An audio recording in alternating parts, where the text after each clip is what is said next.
This is a really weird and sad story. A black man gets arrested for a warrant that was for a white man. And he looks nothing like the white man. And the age, the guy wasn't even born when the incident took place that created the warrant. Let me bring your attention. Let's put up their pictures. Let's put the pictures up first, okay? Do these people look anything alike to you? All right, keep up the picture. This black male, the black male you see in the picture, spent a week in jail after US police mistook him for a suspect with the same name who is white and twice his age, all right? So he's now suing. The young brother is 25 years of age. Shane Lee Brown is his name. Shane Lee Brown alleges that Henderson and Las Vegas police detained him for 6 days after mistaking him for Shane Neil Brown, all right? So you got Shane Lee Brown, the black male, and then Shane Neil Brown, the older white male, when he was pulled over in January of last year. The lawsuit claims that the mix-up began after the traffic stop in which he failed to provide a driver's license, which prompted his arrest. But he provided identifying information, okay?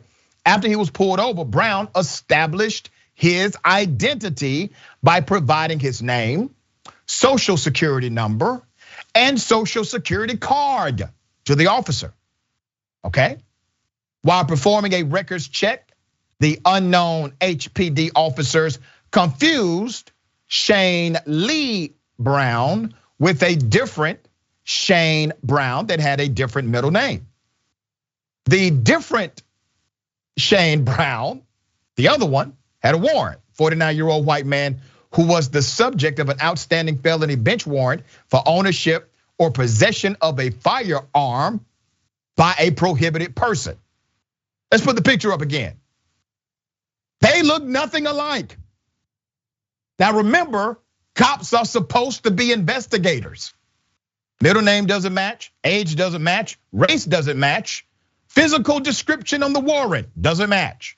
The lawsuit added that the younger Brown had repeatedly told the police and their supervisors that he was not the older white Shane Brown who was wanted on the felony warrant. The lawsuit describes Shane Neil Brown as 5'11", with brown hair, blue eyes, and a bushy white beard, and says he had been convicted of a crime in 1994. Why is that important? Shane Lee Brown, however, is 5'7", and was not even born when the other Shane Brown was convicted. I mean, wait a minute. Once again, these are investigators.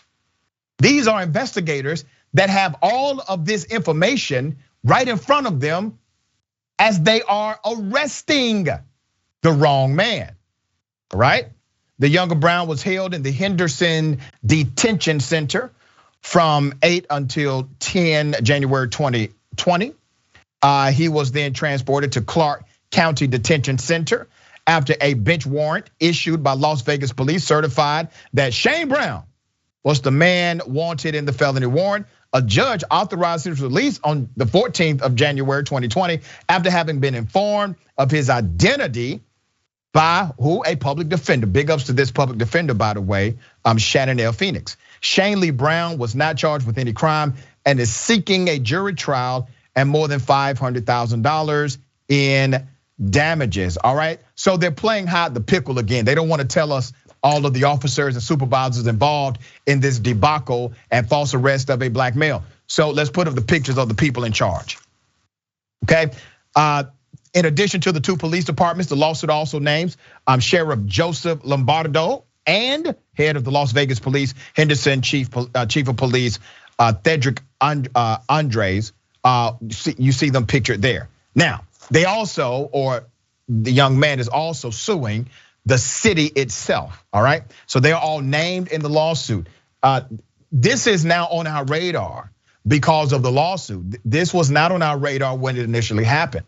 Big ups to this young brother for actually using the court in order to hold law enforcement accountable for what they did. Adrienne, Is there a case here? Well, I would definitely like to think that there is something that this man is entitled to without question, because you cannot tell me that that was reasonable. As you mentioned, all of those facts and the fact that he didn't match in any way this description of this much older man, it tells me that they are not acting reasonably. And if anything, they should not be able to take advantage of any kind of shield in terms of liability, because you just can't justify something like that. You just cannot. Right. Let me tell you how bad things are. This is what I started to think, and maybe I'm wrong, but maybe I'm right. What if the police officers realized this was not the right guy? And they decided to arrest him anyway because he said something they didn't like, or there was a disagreement, or there was somebody extremely prejudiced on the scene and wanted this person to go to jail regardless. And out of all of these officers and all of the supervisors who were involved, you mean to tell me not one of them said, hey guys, the math ain't adding up here. This person was born here, this person is white, this person had a conviction before this person was born. You mean to tell me out of all of the officers and supervisors involved, not one of them looked at the paper? Not one of them looked at their screen and realized this was not the right person? Doesn't make sense to me, Adrienne. I get it. We say, hey, there are some police officers extremely negligent, but this negligent, all of them at the same time? Doesn't pass the smell test to me, but we're gonna continue to follow the story.